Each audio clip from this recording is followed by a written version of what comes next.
noite. Ontem falávamos da aliança, a aliança nas suas linhas gerais. Hoje vamos entrar já numa aliança concreta, que ontem apenas mencionávamos, com outras muitas alianças do Antigo Testamento. Hoje temos esta aliança de Deus com Noé, que é uma aliança, diríamos, cósmica, ou seja, situada no ambiente da terra, do mundo, e não numa aliança, por exemplo, como a de Abraão, que é uma aliança situada no ambiente familiar e dirigida apenas, diríamos, a uma pessoa. Enquanto a aliança com Noé tem a ver com toda a humanidade, como víamos no texto que foi aqui proclamado. De facto, o texto aqui proclamado já nos introduziu nesta aliança de Noé. De qualquer maneira, vamos abrir a Bíblia e situar-nos também neste contexto. Estas próprias imagens, enfim, dão-nos a ideia já desse personagem, velhinho, que no fundo faz-nos pensar no quê? Num patriarca chamados pré-diluvianos, ou seja, daqueles nomes mais antigos que não pertencem à história, mas pertencem ao mundo do mítico, a linguagem mítica, linguagem do mito. Ou seja, são personagens que têm um significado universal, que é um significado mais importante do que se fosse um significado concreto e pessoal. Então, Noé, eu costumo dizer Noé, somos todos nós, ou somos chamados todos nós a ser Noé, como somos chamados todos a ser Abraão, como somos todos Adões e Evas, de facto. Bom, temos a vinha de gerada, temos ali a arca, uma maneira que o Vítor encontrou para nos falar deste texto que situa no Gênesis 6 a 9. Vocês já tinham as Bíblias abertas há um bocadinho, até podem pôr aí a marcação da fita. Gênesis 6 a 9 são os tais capítulos, estes 4 capítulos, à volta dos quais gira toda esta nossa conversa de uma hora. Vocês já deram conta? Têm na vossa pasta umas folhinhas de ontem e de hoje com um resuminho. Mas nesta publicação que está no fundo, a Aliança na Bíblia, cada Semana Bíblica de Fátima, estes dois temas têm quase 80 páginas. Portanto, estão por causa do tema de ontem e de hoje ali, para vocês lerem, meditarem e estudarem com muita bibliografia. Portanto, damos aqui apenas um apanhado, mas ideias muito genéricas, daquilo que vocês podem estudar depois ao longo do ano. E dizendo isto, então começamos, melhor dito, o nosso tema acerca da aliança com Noé.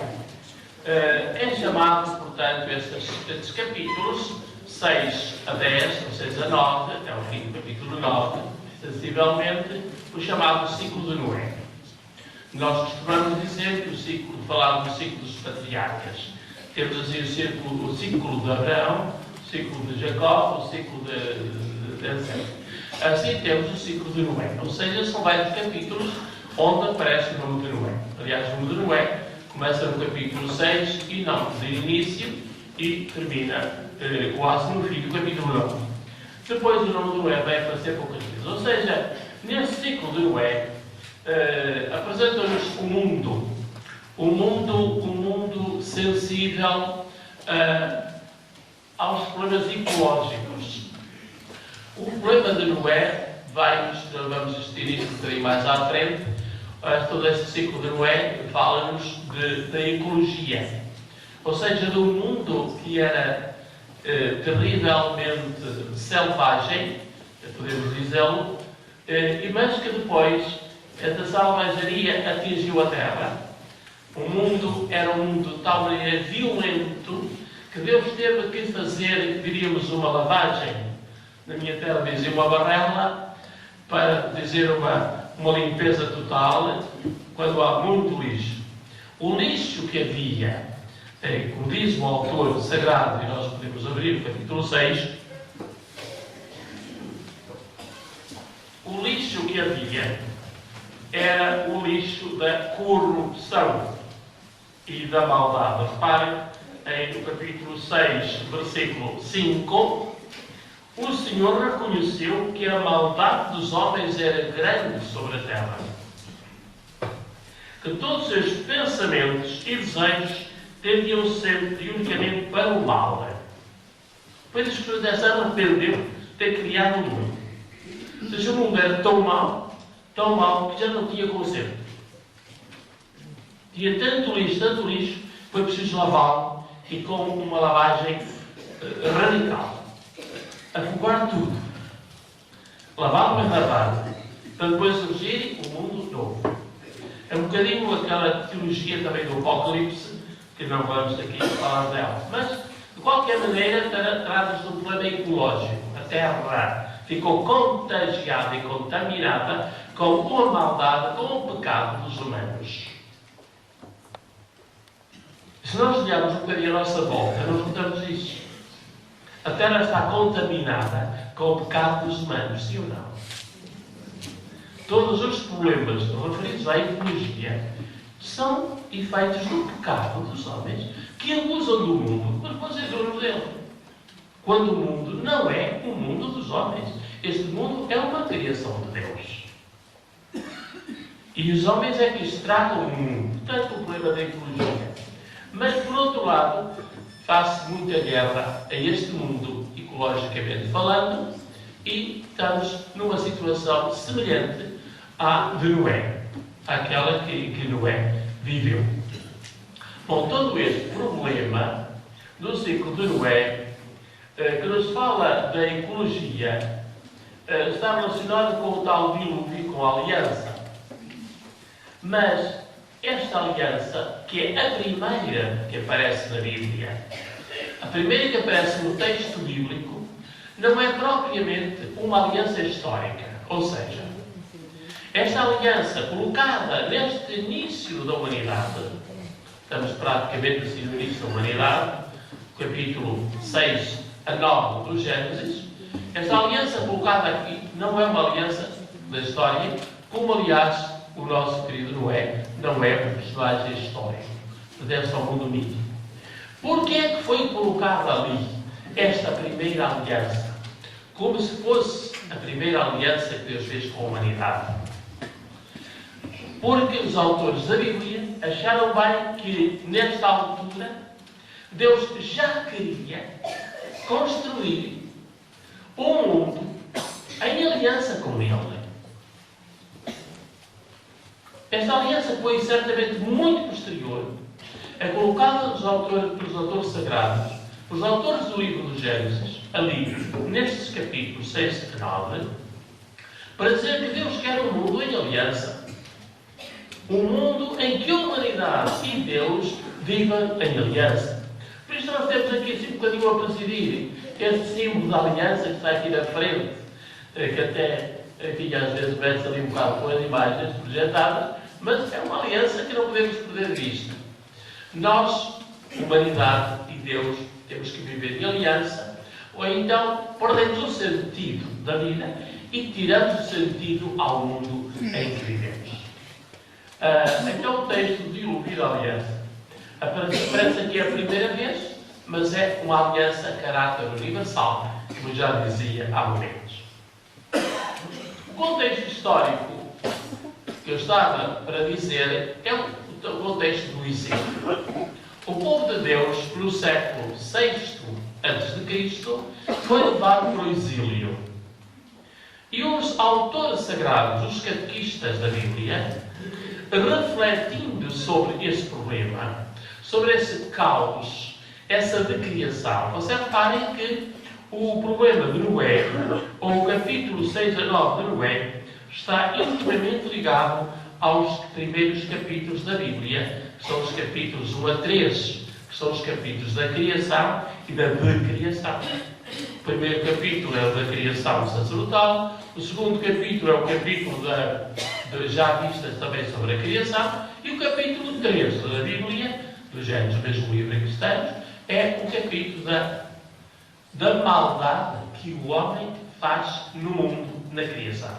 Ou seja, Deus cria e E o homem estraga a criação. Deus faz aliança, Deus cria por amor, e o ser humano faz o quê? Não somente desobedece, mas faz crimes atrás de crimes. Nós temos o quê? Adão e Eva, primeiro casal.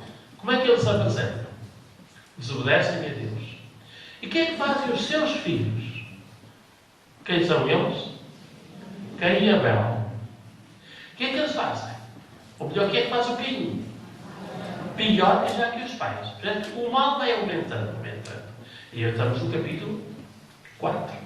Estamos no capítulo 4. Vamos a seguir o capítulo 3. Que é o capítulo de cada dos pais. Os filhos do capítulo 4 fazem isso. No capítulo 4, temos também o famoso Lameque. Nunca ouviram falar do Senhor Lameque? O que disse uma coisa destas. Se Caim foi vingado 7 vezes, Lameque será vingado 70 vezes 7. Nada menos. Ora bem, nada menos. É a volta, é a selvageria. A lei da selvageria. Sem lei. É a lei da selva. Pior que a lei da selva, os habitantes da selva, os nossos queridos leões e panteras e outros bicharucos, não matam por matar. Matam para comer. Não matam para distrair-se. Mas o Lameque mata-se para distrair-se. Se pisam de uma unha, pisam de um dedo, mata. Ele diz, está aí escrito. Vejam 4:20 mais ou menos por aí. Ora bem, estamos no capítulo 4 e aqui estamos no capítulo 6. E reparem o que é que diz aí.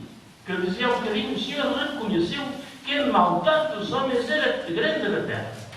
Todos os seus pensamentos e desejos tendiam sempre unicamente para o mal. Chegamos a este ponto. Portanto, não podemos desligar estes capítulos de criação, ou seja, dar uma volta à criação, ou acabar com a criação, não podemos desligar estes capítulos dos capítulos da criação.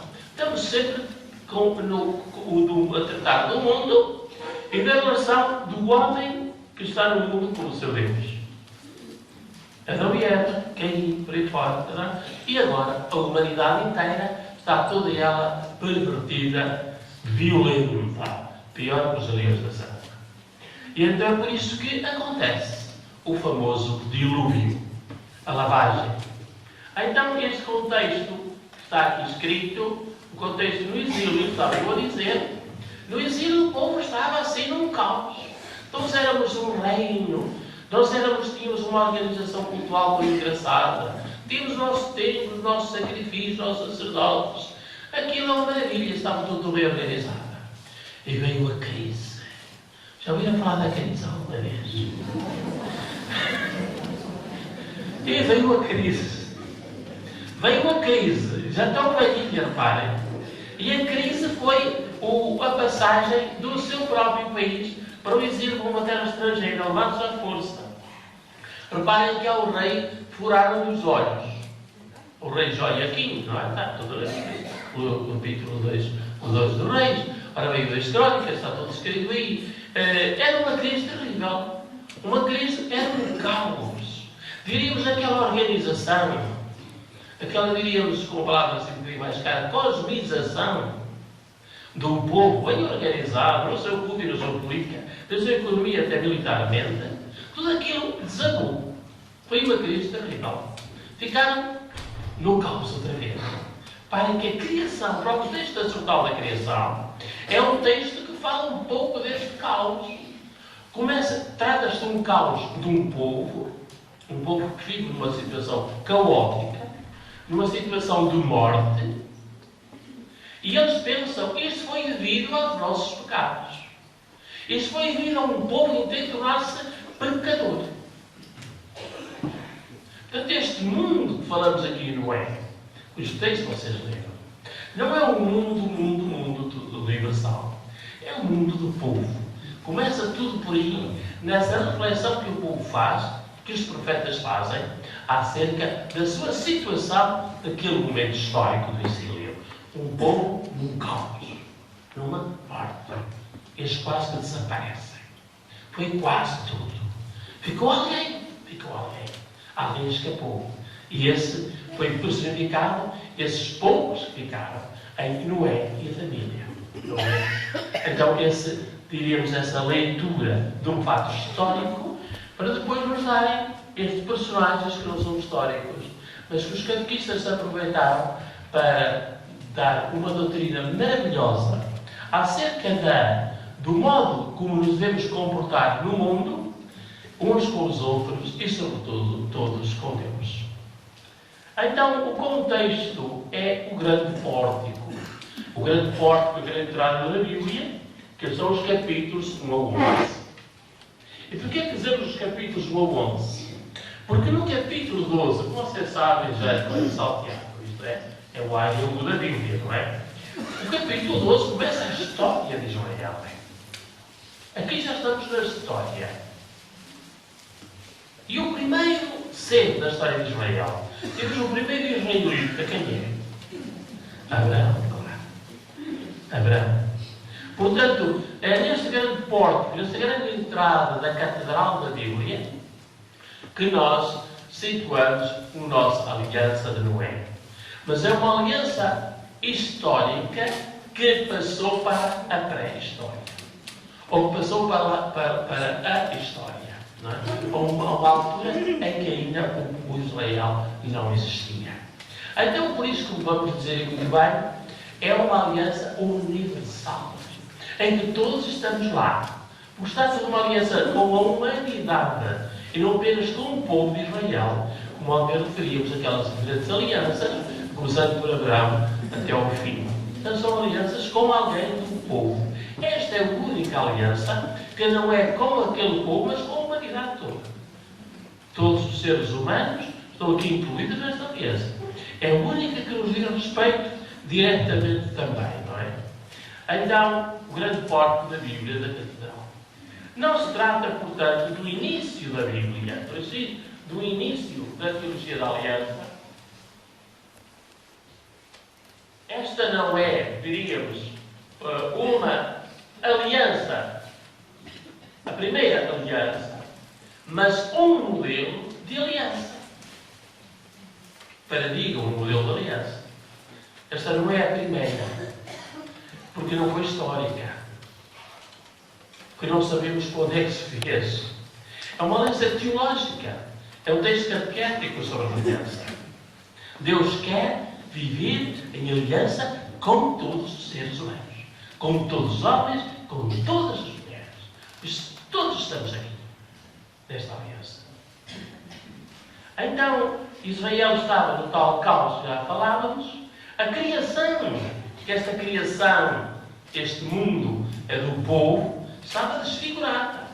Este mundo o povo ficou desfigurado. Porquê? Devido ao seu pecado.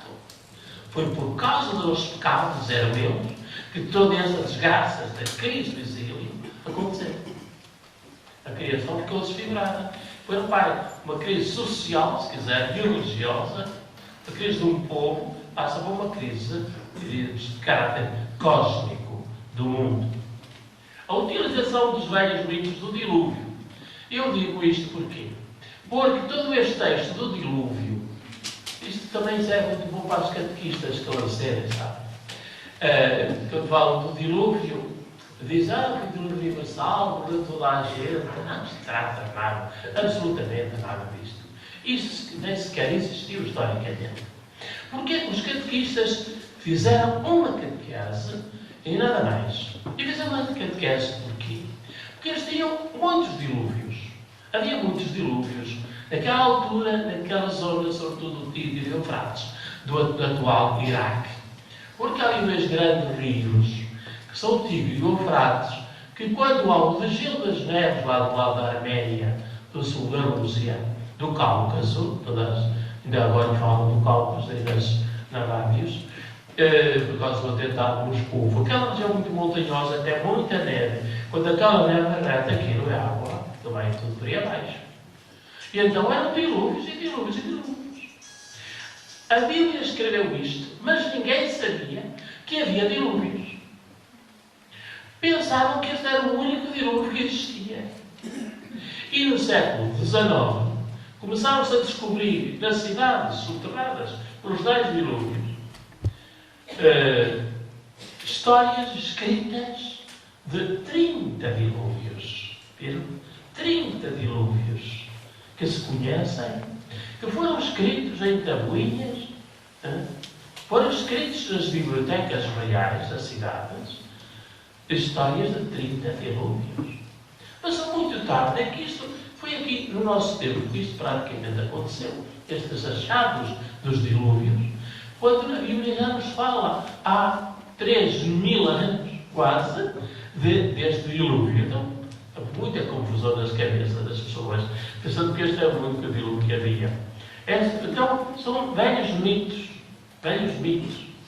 Porque além de termos encontrado narrativas de dilúvios, nós encontramos autêntica literatura bem organizada, em que aparecem outras Noés, como vamos ver. Então, o Tedavstim é um famoso poema de Gilgamesh. Quem é que não conhece o Gilgamesh? Vocês todos certamente conhecem, ouviram falar do Senhor Gilgamesh. Bom, se não ouviram, vão para o céu igual, não é? Talvez ainda mais depressa que eu li. Ora, Gilgamesh é famosíssimo. Aparece em qualquer história da literatura antiga, não é? É um poema babilónico. É necessário então o que é esta catequese? Esta catequese do dilúvio. Se nós estamos nesta situação, pensa o povo, neste caos, nesta crise, os melhores cabeças foram deportados e levados para a Babilónia. O que é que temos que fazer? Superar a crise.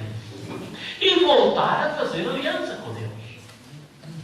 Voltar a fidelidade e aliança com Deus. E uma fidelidade que interessa a qualquer ser humano. É preciso recriar a esperança. Por isso é que daqui a um ano, se Deus quiser, estaremos aqui nesta mesma semana a falar de quê? Da crise e da esperança.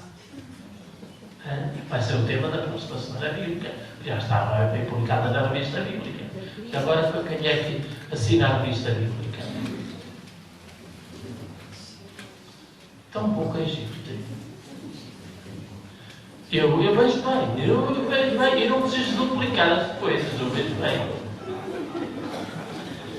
Vocês vejam bem, os propósitos da semana bíblica assinar a revista. A revista bíblica é um manancial de formação bíblica. Se não tem isto por 10 euros por ano, desculpem lá a propaganda, mas enfim, acho que é uma formação necessária que fala destas coisas todas, tem artigos continuamente sobre a formação bíblica. Portanto, desculpem lá esta parte, mas a revista bíblica publica no próximo número, exatamente agora no princípio de março, todo o programa da semana do próximo ano sobre a crise e a esperança. E nós temos aqui um momento de crise gravíssima, que foi esta crise do exílio. Então, quem é o nosso querido Noé? Segundo a Bíblia, o nosso querido Noé é um dos patriarcas que dissemos, um patriarca chamados pré-diluvianos, ou diluvianos, não é? Todos aqueles que estão antes de Abraão, não é? O homem da retidão a toda a prova. Reparem, o grande título de Noé é este que diz em 6:9. 6:9, estamos nos nossos capítulos 6:9. No capítulo 6:9, Noé era um homem justo e perfeito.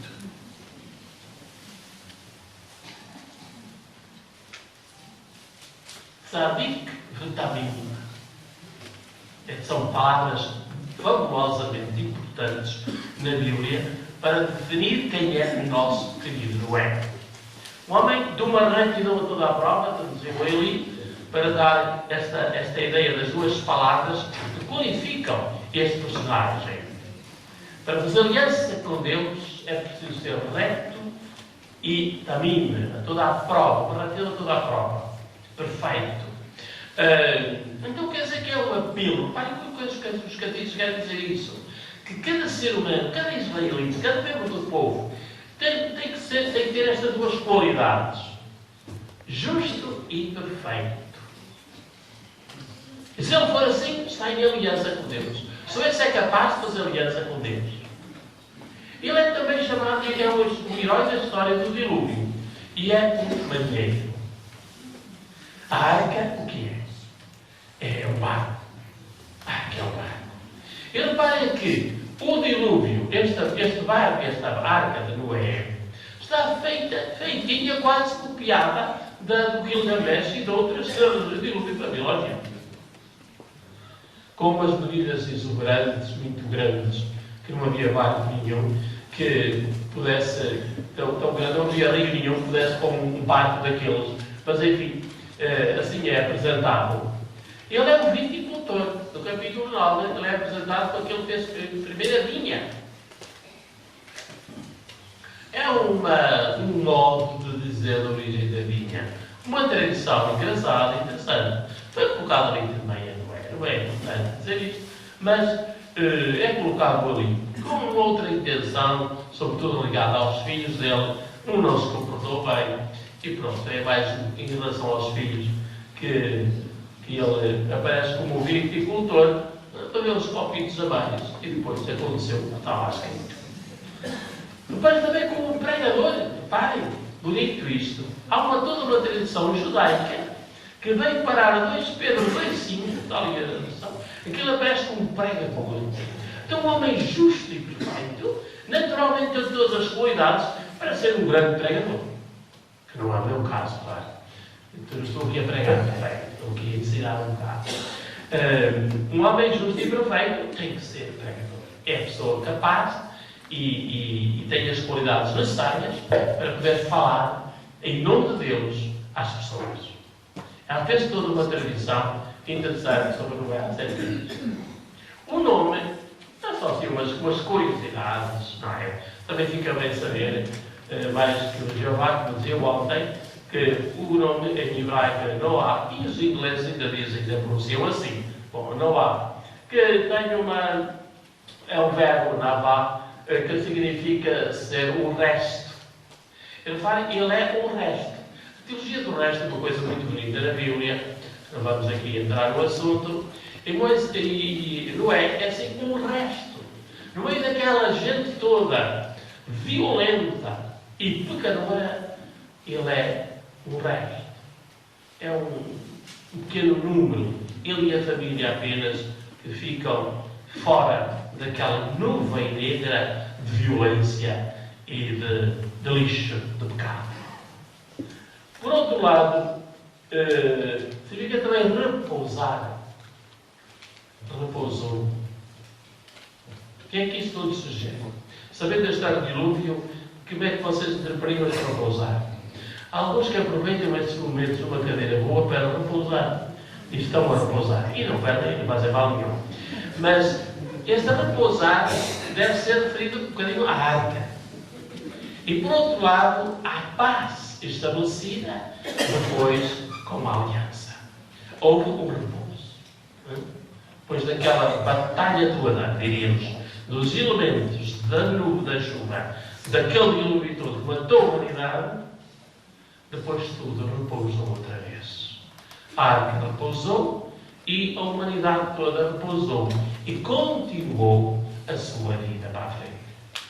Ou seja, o que os catequistas querem dizer aqui, que as crises não são definitivas. Então, não só para tratar esse da nossa dívida toda, eu dava a nossa dívida, não a vendia, dava. Mas eu não estava a vender, bom. Ora bem, para ver se vemos aqui. Ora bem, aqui o texto dos catequistas quer dizer que eu dava aqui. Sem entrar em política.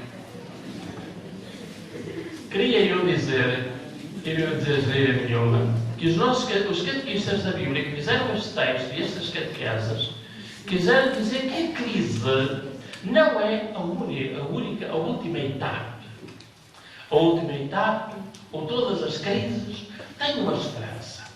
Todas as crises têm uma solução. Todas as crises são pontos de reflexão para a história continuar para a frente segundo os planos de Deus.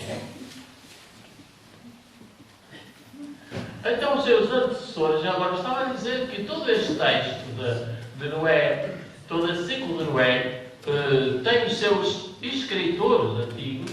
Temos aqui na Suméria um tal Ziusudra, que significa vida de longos dias. Vida de longos dias. O velhinho foi o grande, foi o Noé deles. Dos tais escritos de Noé, sobre o Noé, com outro nome, não é? Com outro nome. Estávamos a falar do tal Gilgamesh e o Dinastiu, que significa que ele encontrou a vida. Depois daquele dilúvio todo, ele encontrou a vida, salvou-se na arca.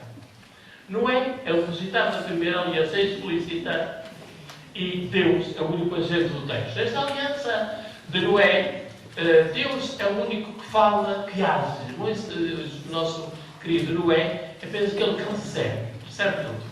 Recebe a mensagem, nunca diz nada, nem responde, mas aceita tudo. É muito passivo em relação à ação de Deus que lhe oferece. Faz com ele uma aliança melhor, como é que dizíamos ontem. A aliança de Noé é uma aliança bilateral ou unilateral. Unilateral, muito bem. É Deus que dá, Deus nem lhe pede nada. No Antigo Testamento há poucos textos que falam de Noé.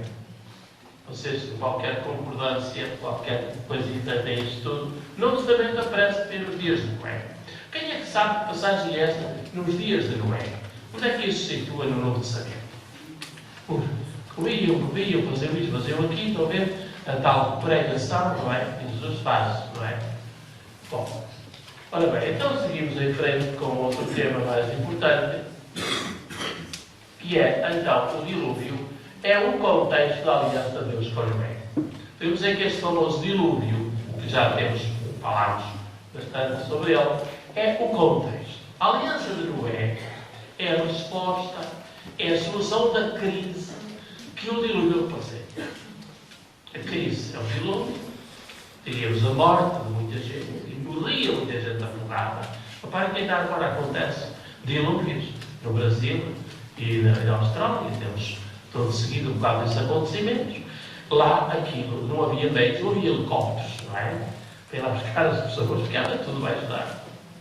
Vinha um rio, quando o gelo vinha com rapidez, numa planície não havia para onde fugir, é tudo muito plano, e então morria tudo simplesmente. Essas narrativas foram escritas, e temos então, este é o contexto da aliança. A aliança representa então a resposta à crise.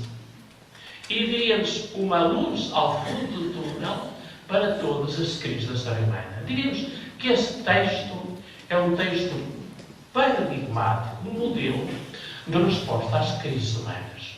Crises humanas, sejam elas coletivas, como é a nossa crise em Portugal, a crise da Europa, como é a crise de certos grupos, ordens religiosas, paróquias, famílias e indivíduos. Temos aqui, nós somos todos noáquicos. O termo é noáquico. Não é, tem que ser noáquico. Somos todos noáquicos. Somos todos como Noé. E temos todo o precedente como ele. Depois da queda original, uma alastra, etc., já fomos dizendo isto tudo. A arca conserva a vida inicial. Reparem, eu queria dizer uma coisa muito simples. Temos aqui uma representação de uma arca, que no fundo era uma espécie de barco. Queria dizer que na criação, portanto, nos primeiros capítulos da Bíblia, na criação, Deus criou o mundo. Mas agora, com o dilúvio, não a destruiu completamente. Porquê? Porque ficou Noé. Ficou um resto. Ficou um resto. E é desse resto que vai surgir um mundo novo. Deus age muitas vezes assim. De um pequeno resto, de um pequeno povo, de um pequeníssimo grupo, Deus faz maravilhas. Digam lá. Por exemplo, os apóstolos. Um pequenino grupo, 12 pessoas. E nós estamos aqui muito mais. E somos os efeitos da sua ação. Naturalmente, sobretudo a ação do Espírito Santo. Mas, assim é um bocadinho o proceder de Deus ao longo da história. Ele faz maravilhas. É Ele que faz as maravilhas. É Ele que transforma a história. Não somos nós que fazemos as coisas. É Deus que as faz. E o mal, e o meu, e pessoalmente falando, é não confiarmos suficientemente no agir de Deus, confiarmos que nós próprios em que fazemos as coisas muito bem feitas. É Deus que faz. É Deus que renova o mundo como quer e quando quer. Então, reparem que Noé representa, conserva a vida inicial. Não há aqui um mundo completamente novo, com Noé. Depois do dilúvio, não, um mundo completamente novo. É o mesmo mundo. Porque, a partir daquele grupo, daquele núcleo resto, continuou o mundo. O mundo não acabou totalmente, porque ficou tal resto, que significa o número do Noé, lá vai. Seguimos então em frente. O arco-íris, o que é que simboliza o arco-íris? Nós temos aqui, foi lido aí o arco-íris, muito bonito, o texto do capítulo 9. Vocês já leram, dispenso por estar aqui a ler outra vez. O termo arco significa queixa. Ora bem, não é interessante saber que se diz queixa. Saber que queixa, não é importante saber queixa. Saber que o arco se diz queixa. Mas saber que o arco queixa quer dizer o arco das nuvens, o arco-íris, como nós chamamos aqui em Portugal. Sabem que em francês, por exemplo, diz l'arc-en-ciel. O arco do céu, o arco está no céu. Como? O arco da velha, lá em Sarafão, o arco da velha. O arco da velha. Nem sei porque é que se chama arco da velha. A da velha aliança? Um mau gosto de tempo. Ora bem. Então, arco é queixa. Mas quer dizer então, tanto o arco-íris, o arco bonito de cores, não era a minha avó, eu não estava assim. É tanto o arco das nuvens, como o arco da guerra. É a mesma palavra, reparem. Aqui a questão possível, a questão interessante. Tanto os dois arcos, aquele arco tão bonito depois da tempestade, e o arco da guerra. Então quer dizer que, de algum modo, o que é que acontece? Depois da grande chuva, dos nossos pequeninos ou grandes dilúvios, em que vemos o arco lá em cima, os catequistas da Bíblia utilizaram esse símbolo do arco das nuvens, o arco-íris, o arco da velha, então. Utilizaram esse símbolo para dizer que Deus pendurou o seu arco nas nuvens. Quer dizer, depois do dilúvio, Deus o que é que faz? Pendurou o seu arco nas nuvens. E que arco é que Deus tem? O único arco que havia era o arco de guerra. Aquele arco dava para caçar animais, com a seta, não é? Sabem todos o que é o arco. E o arco servia para a guerra. Sabem que as imagens da caça e da guerra na Bíblia são sempre as mesmas. As imagens e os instrumentos eram os mesmos. Então, este arco de guerra servia para Deus fazer guerra. Deus também é apresentado como um guerreiro. E que guerras é que Deus faz? Deus faz guerras. Já tratámos desse problema aqui quando foi da violência. Vocês já se esqueceram. Que guerras é que Deus faz? Deus não faz guerras, mas é representado assim como um grande guerreiro que faz guerras contra quem? Contra o mal. E o mal era personificado nas águas abundantes e profundas. Então Deus, de algum modo, ataca, faz guerra às águas da morte ou do dilúvio, às águas que mataram tanta gente, ao mar profundo, que é símbolo como nós dizemos hoje, do inferno, símbolo de todos os males. Vocês sabem porque é que os dias dos porcos foram para o mar? Lembram-se dos dias dos porcos do Evangelho? Foram para o mar, não foram? Foram fazer o quê? Tomar banho? Foram refrescados, estava muito calor. Foram para a casa deles. Foram para a casa deles. Os porquinhos, não os diabos. Ora bem, pôr para a casa dentro, é o lugar dentro, das águas profundas, é o lugar dos bicharotos, dos diabos, de tudo o que é mal, está nas águas profundas. Ora bem, Deus faz guerra às águas profundas. Portanto, aquilo que mata o ser humano, aquele arco que Deus usa, é um arco que dá vida. É um arco em que Deus luta ao lado do homem contra o mal. Ele luta connosco, não contra nós. Ele luta pela vida contra a morte.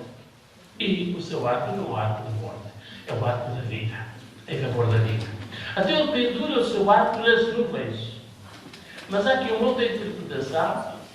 O arco pendurado nas nuvens está pronto para combater essas forças adversas do dito do garite, e também ao pendurar o arco ele declarava a paz.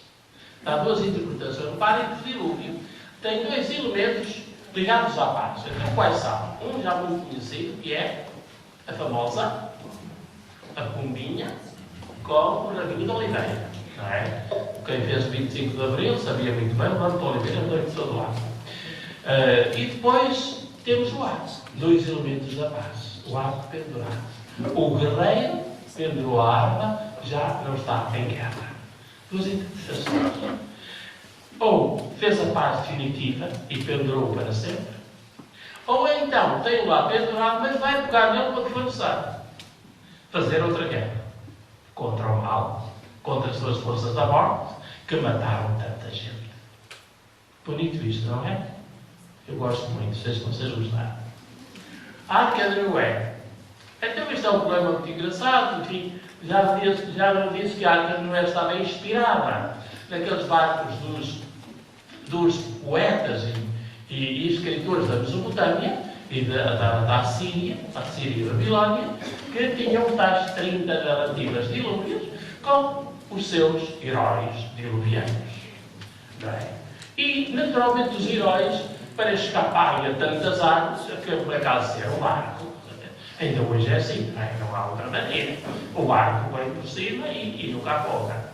Bom, então, assim, estas medidas da Arca de Noé são muito fictícias. Ou são cópia de outras medidas de outros heróis, ou são um bocadinho parecidas com um templo de Jerusalém, até inclusive com a tenda do deserto. Ou seja, há elementos que são mais de caráter litúrgico do que de caráter, diríamos, da marinha. Porque aquela arca tem andado, aquela arca tem uma janela lá por cima, aquela arca tem elementos que toda a gente que está especializada nisso, vocês podem ler também no escrito que está aí em baixo, que esta arca tem elementos que não são propriamente de um barco muito especial.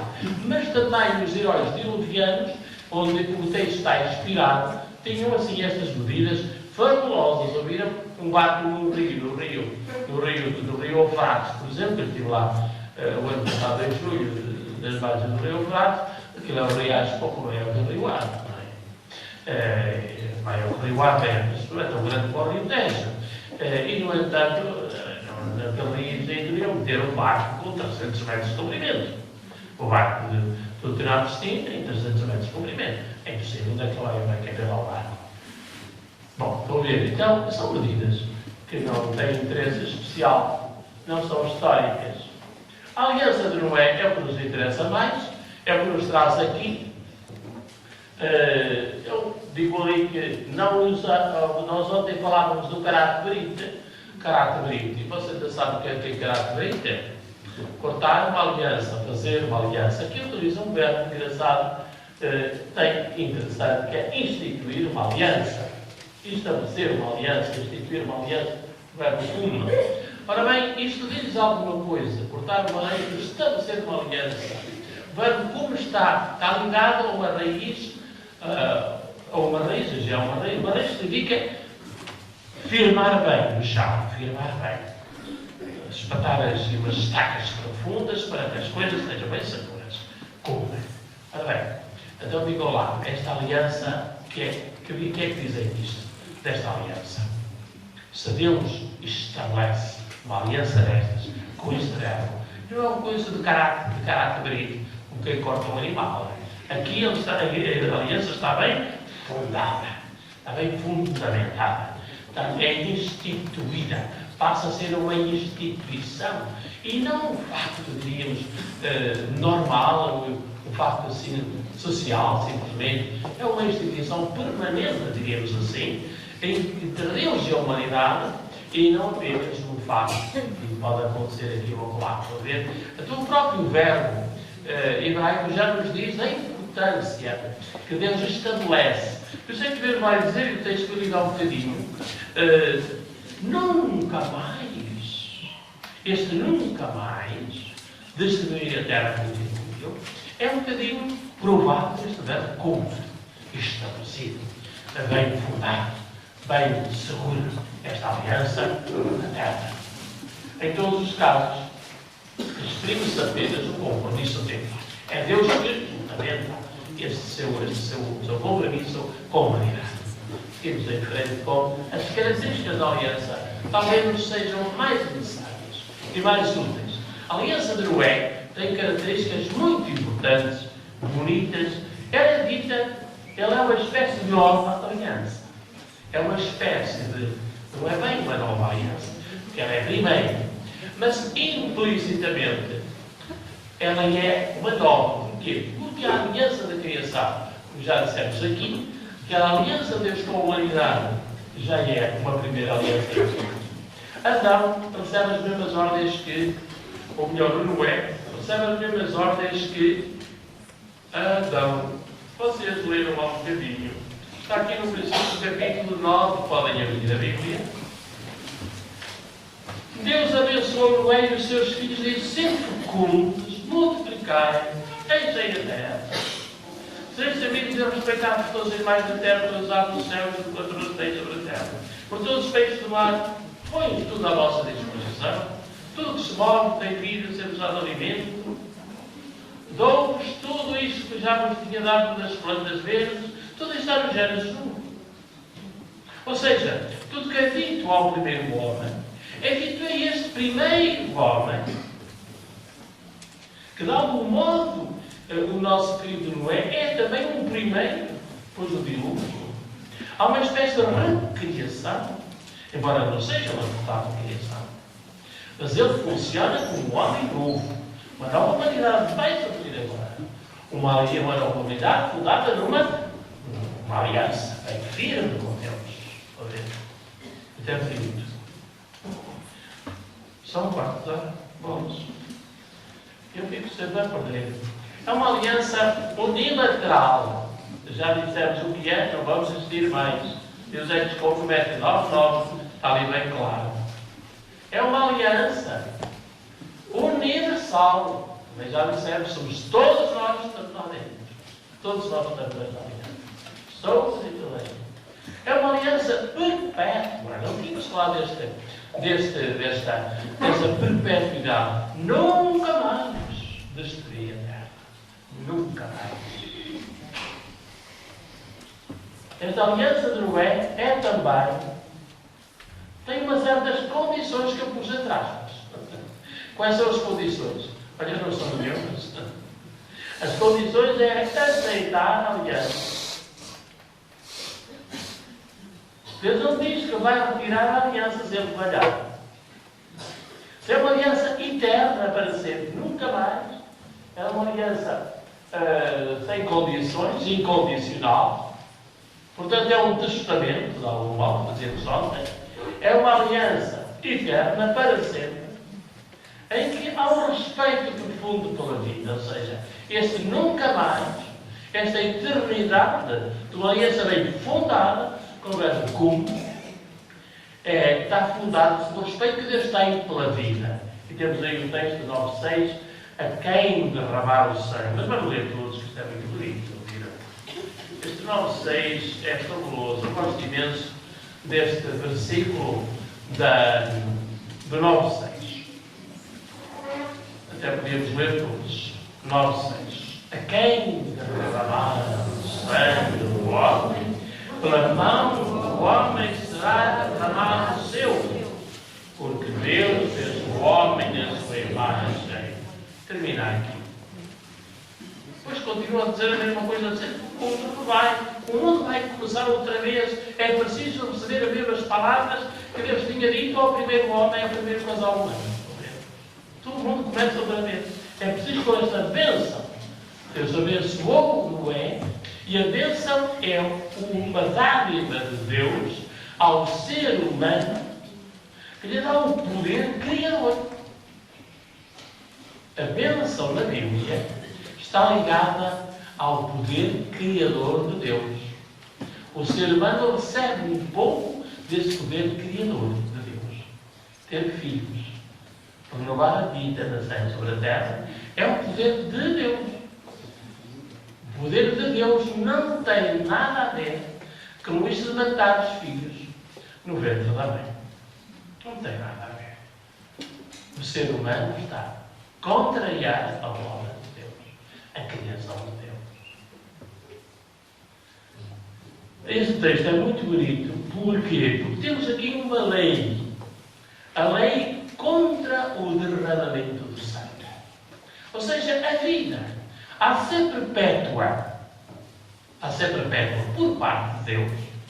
Mas o ser humano tem como condição também não matar a vida do outro, do irmão. Pode comer animais agora. Não mexemos nesse aspecto, porque estou a ver que não temos tempo. No primeiro capítulo da Bíblia diz que o ser humano não pode comer carne. Come só ervinha e salada.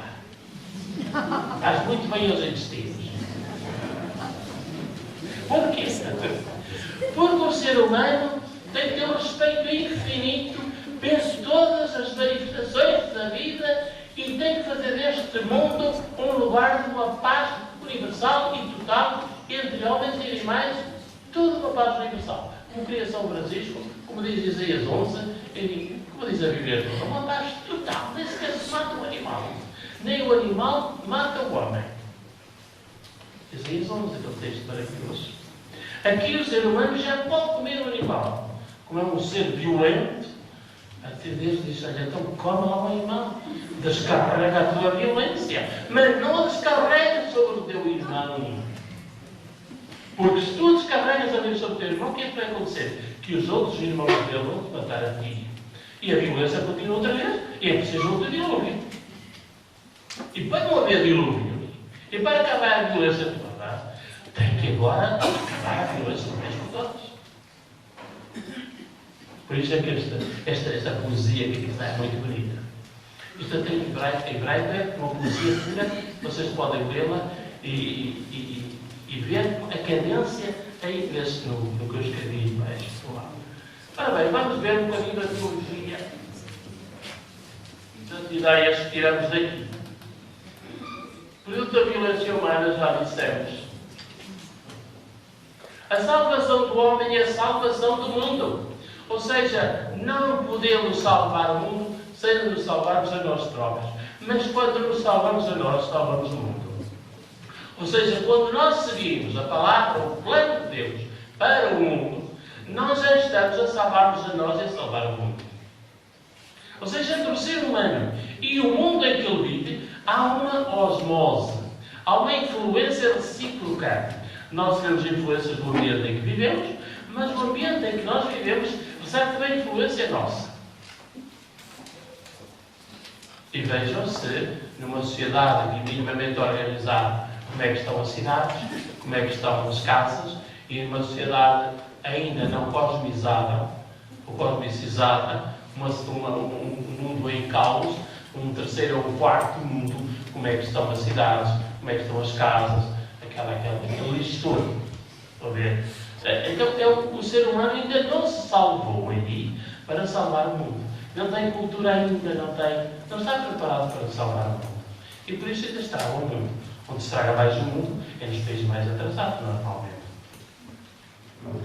Ora bem, começamos em frente. Salvos daqui. O mundo.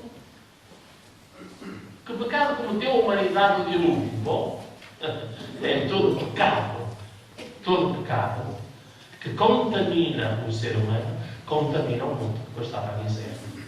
E se contamina o mundo, é preciso, para salvar o mundo, é preciso salvar primeiro o homem.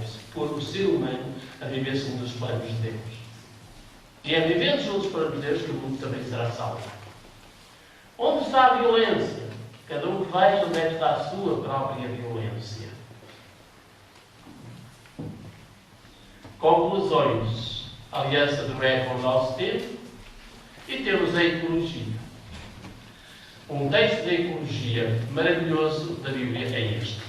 Ninguém pode tratar da ecologia da Bíblia sem pensar nisto, ou os textos da criação, que é dos Gênesis 1 a 3, não é? Se quiser 1 a 4, largamente. A justiça. Joel, o homem justo, Zadik, Betamim, o homem justo e santo. É por causa da sua justiça que foi poupado do assuntamento. A criação foi recriada, como aconteceu com Abraão, também um homem novo. Bom, então reparem, ao dizermos isto, que é a justiça que é consiste em viver segundo o plano de Deus. Ou seja, se Deus me exige, é sempre o problema da balança, nossas famosas balanças dos tribunais, não é? Se Deus me pede para chegar aqui, eu tenho que estar aqui. Mas se eu chego aqui e fico aqui embaixo, o que é que acontece? A balança está desequilibrada. E a balança tem que estar aqui. Ou seja, eu tenho que chegar àquele lugar que Deus me pede. E como é que eu sei que Deus me pede? Temos a palavra dele. Temos a Bíblia. Temos a Bíblia, não temos outro livro. Esse é o grande livro onde nós sabemos onde está a justiça. O valor da vida humana, já dissemos, é algo essencial neste texto de Noé. É o homem que se autodestrói, que cria pela sua própria violência o seu dilúvio e se mata. E se matam uns aos outros, os seres humanos. E Deus faz uma aliança para ver se salva, uma vez por todas, a humanidade. Há, por outro lado, o ecumenismo universal. O ecumenismo universal é de sentido. Deus quer fazer uma aliança com toda a humanidade, como eu dizia desde o início. Estamos aqui todos metidos, todos somos noáticos. Todos somos Noé. Seja o povo hebreu, seja o povo judeu, seja o povo hindu, sejam os japoneses, os chineses e os portugueses. Todos somos Noé. Há um movimento do noaquismo internacional que, entre várias religiões, que tem Noé como modelo, destes textos como modelo. E temos determinados preceitos, dos quais é o valor da vida.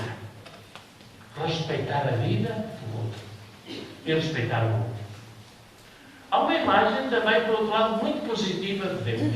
Deus não é o ser mau, como numa leitura apressada e mal feita. Claro, mal feita, como acontece muitas vezes na Bíblia, pode acontecer.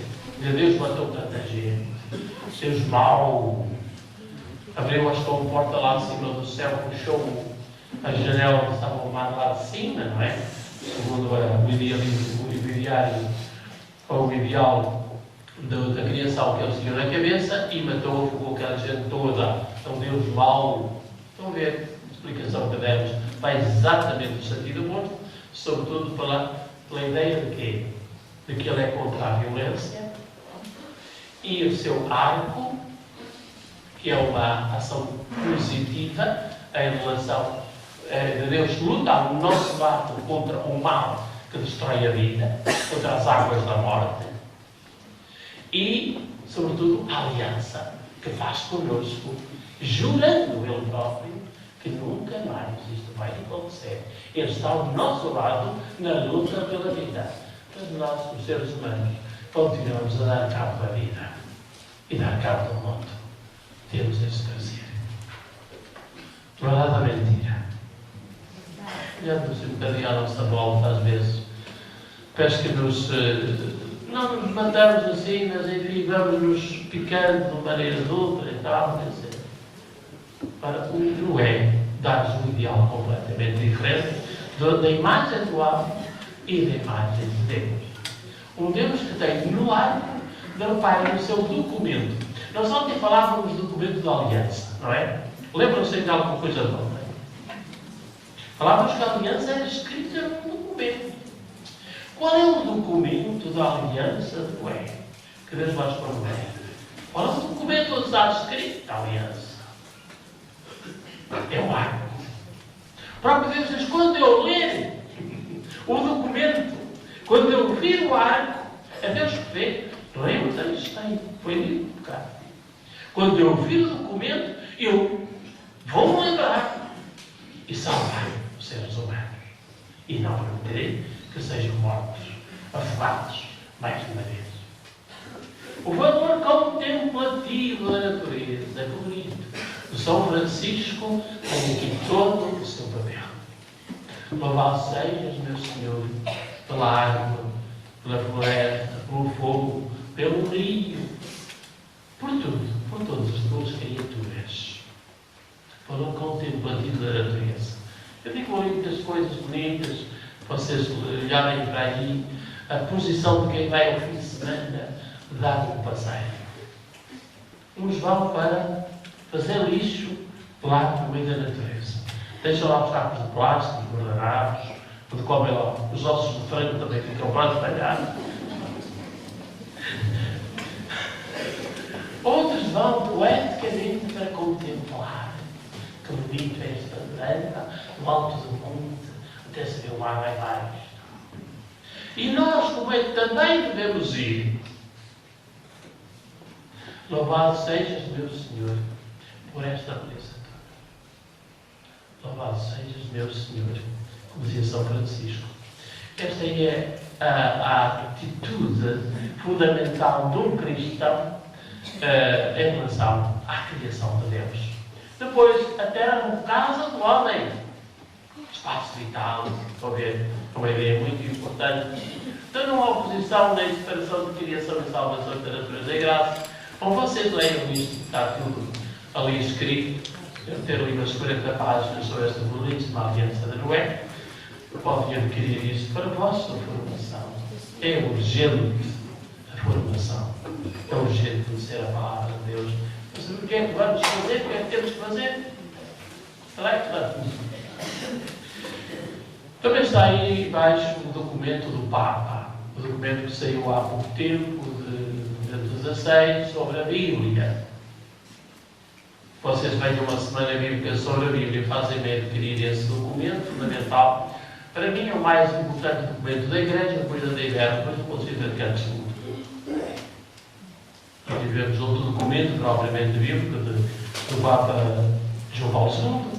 Foi este Papa que deu um documento, depois da Iberna, sobre a Bíblia. Está aí com anotações, reflexões, que por acaso são minhas, não é por serem minhas sequer útil esse livro, mas é por ser um documento fundamental sobre a Bíblia da Igreja de hoje e para hoje. E é vontade do Papa que nós estudemos, aliás, estas palavras sobre a importância fundamental da Bíblia na nossa vida, na nossa Igreja. Então, muito obrigado pela vossa paciência. Era melhor estar a dormir um bocadinho, porque estava mais bravo, mas tiveram muito tempo. Parabéns.